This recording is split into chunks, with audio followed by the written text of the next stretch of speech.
రాను. ఆయన రాకుండా ఉంటాడు చెప్పమనండి. అది ఎట్లా అవుతుంది?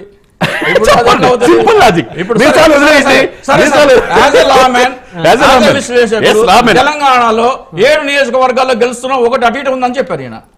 ఎవరు మీరు? ఇప్పుడు నా గురించి చెప్తారు సార్, ఇది ఎందుకు సార్? నా గురించి ఎందుకు సార్? మీకు చెప్పారా?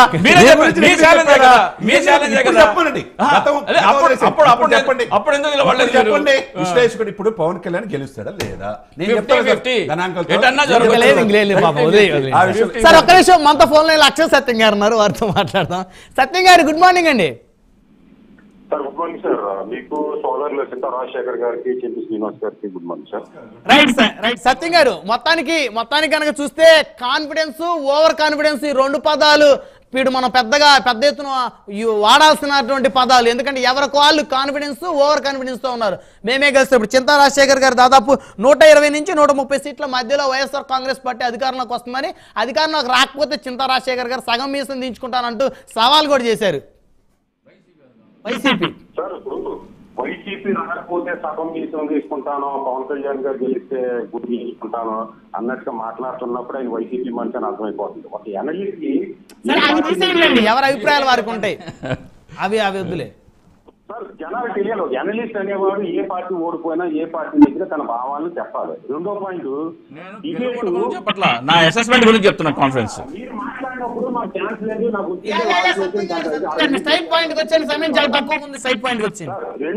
రెండోది ఇప్పుడు ఎవరు గెలుస్తారు? జగన్మోహన్ రెడ్డి గారు మళ్ళీ సీఎం అవుతారా, లేదా చంద్రబాబు నాయుడు గారు కూటమి అవుతుంది అన్న సబ్జెక్ట్ చెప్పడం మీద మానేసి పవన్ కళ్యాణ్ ఇలా చేశాడు, పవన్ అయితే చిరంజీవి ఇలా చేశాడు, మెగా ఫ్యామిలీ మీద మొత్తం డిబేట్ ను ఫోకస్ చేశాడంటే ఆయన మెగా ఫ్యామిలీకి ఎంత వ్యతిరేకి, మన సబ్జెక్ట్ ఏంటి, మనం మాట్లాడుతున్నది ఏంటి? మూడో పాయింట్, ఇది అమరావతి ల్యాండ్ స్కామ్ లో కొన్ని వేల కోట్ల స్కామ్ జరిగితే వైసీపీ వినియోగించుకోలేకపోయింది అన్నాడు. అది ప్రధానమైన పాయింట్. అంటే జగన్మోహన్ రెడ్డి గారు టచ్ చేయలేదని చేశారు, చాలా చేశారు, చాలా ఎంక్వైరీ చేశారు, చాలా అపవాదు చేశారు, చాలా అయినా నిరూపించలేకపోయింది. అక్కడ 2 అయ్యి ఉండాలి. ఒకటి, అమరావతిలో స్కామ్ జరగకపోయి ఉండాలి, లేదా స్కామ్ జరిగినా కానీ చంద్రబాబు నాయుడుతో జగన్మోహన్ రెడ్డి గారు కానీ జగన్మోహన్ రెడ్డి గారు ప్రభుత్వం కానీ నిలాఖత్ అయిపోయి వాళ్ళ దగ్గర ఏదో తీసుకుని సగమో 50-10% తీసుకుని ఏదైనా వ్యక్తిగత సంబంధాలు తీసుకుని మౌనంగా ఆయన ఉండాలి. అటువంటి విషయాలు 50 కోట్ల స్కామ్ జరిగినప్పుడు ఎందుకు జగన్మోహన్ రెడ్డి గారు మౌనంగా ఉన్నారు, ఎందుకు మీరు తీసుకురాకపోతే మీరు అడగాల్సింది పోయి పవన్ కళ్యాణ్ 500 తీసుకున్నాడు, 500లో 250 రూపాయలు కట్టేది మీరు అంటున్నారు, ఒక కిట్ ఇచ్చారు, ఒక గ్లాస్ ఇచ్చారు, సరే అది పక్కన పెట్టేద్దాం సార్. ఒక వ్యక్తిగత ద్వేషాలతోటి ఎప్పుడు కూడా ఎనలిస్ట్ చెప్పకూడదు సార్. ఆ చివరి చెప్తారు అనలిస్ట్. ఇక్కడ ఉన్న వాళ్ళు ముగ్గురు కూడా మరి ఎనలిస్ట్.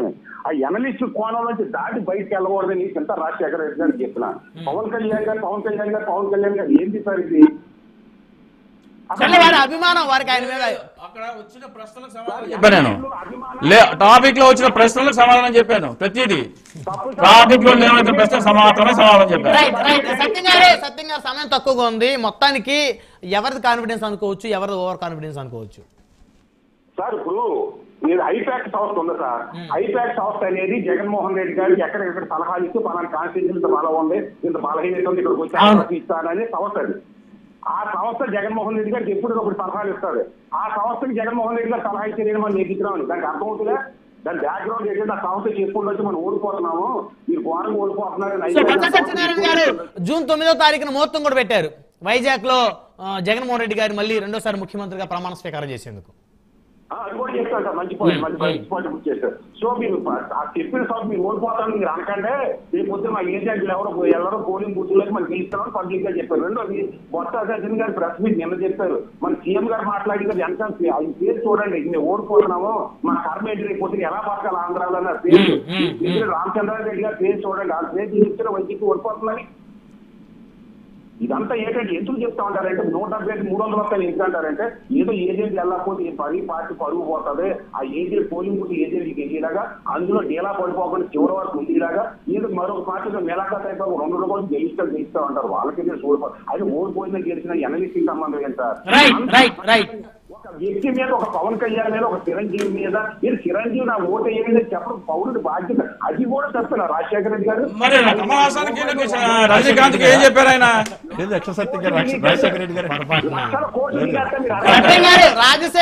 రాజశేఖర్ రెడ్డి కాదు ఆయన పేరు, రాజశేఖర్ గారు. లేదు రాజశేఖర్ గారే అంటున్నాను సార్, నాకు తెలుసు నా సోదరుడు మీతో చాలా మాట్లాడుతున్నారు రాజశేఖర్ గారే అని అంటున్నాం.